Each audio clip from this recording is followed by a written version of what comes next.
Da da da da da da da da da da da da da da da da da. I don't know what the people have.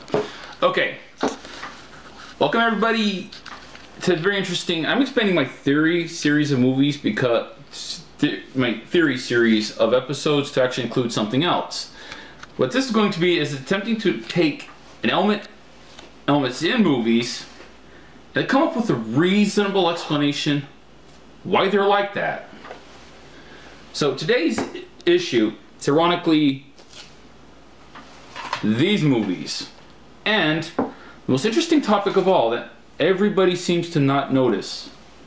Why is it you saw so few clone troopers on the Imperial Star Destroyer and the Death Star? Why is it in the original version of these movies did you only see maybe 6 stormtroopers chasing Han Solo? And why is it when the Millennium Falcon was pulled into the Death Star you saw so few? That's the issue that I'm bringing up today, is why so few? Well, believe it or not, there's actually a reasonable explanation for this. And it doesn't have to do with the fact that they changed size so much in the movies. That's not the issue, it's why you saw so few. Because the Millennium Falcon was like that big on the back of the ISD. This is a command tower, okay? So, if it was that big, and the border runner was able to fit up inside the Imperial Star Destroyer. So we're going to say that this is that big. For the border runner to be that small, be able to fit that small little Millennium Falcon on the back. So, believe it or not, there's actually a perfect explanation for that. And guess what? It has to do with this little guy. The TIE Fighter. Because, believe it or not, and the Stormtroopers, armors, weapons, and this little ship.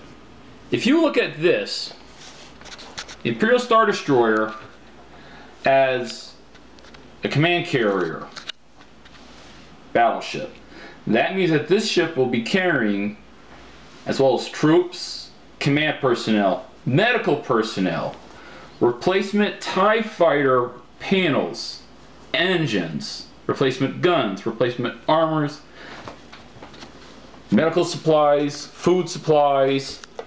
I mean, that's a lot you're cramming in here. You very quickly will use that space up. And believe it or not, you actually do get to see the bay I'm referring to in this game. Star Wars Force Unleashed.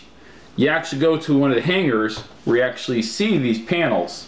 You get to pull them out with force grab and fling them around. You get to, they've actually got 2 bays that you go through on one of these Imperial Star Destroyers carrying these replacement TIE Fighters.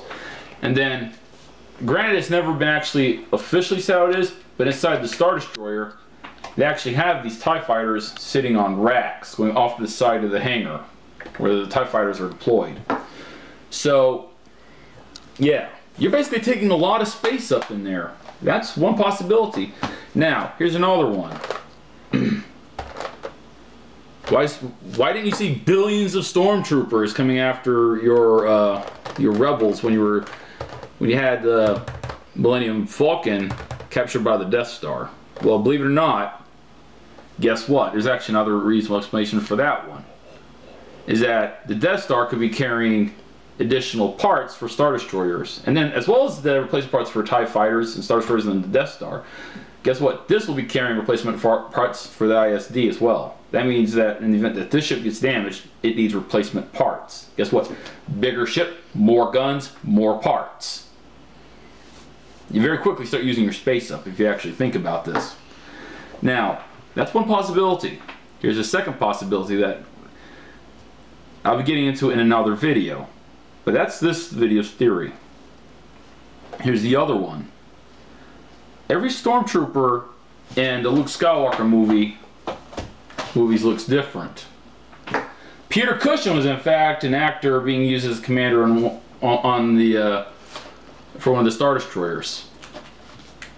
There's another possibility that, guess what? The stormtroopers could actually not be clones in the Luke Skywalker movies.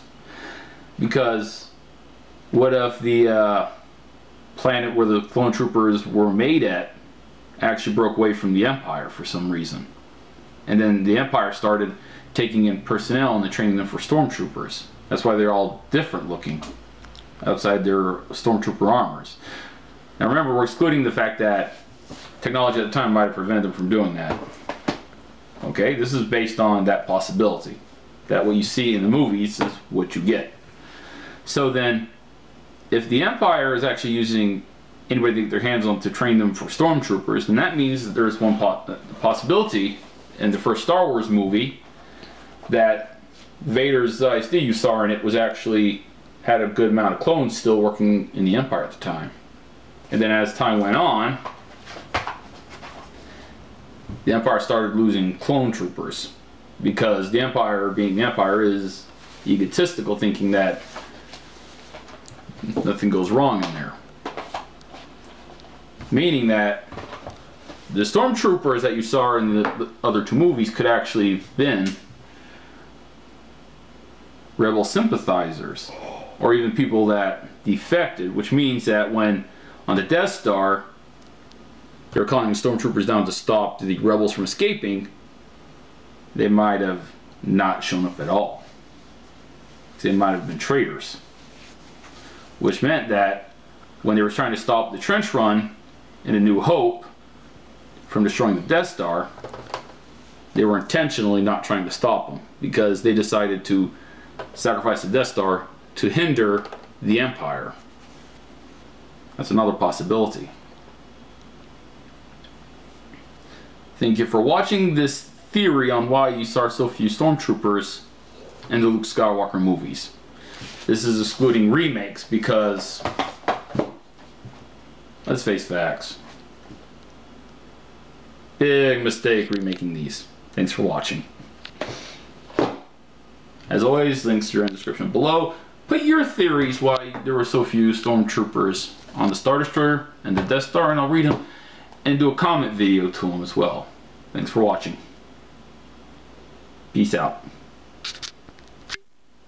And as always, links in the description below.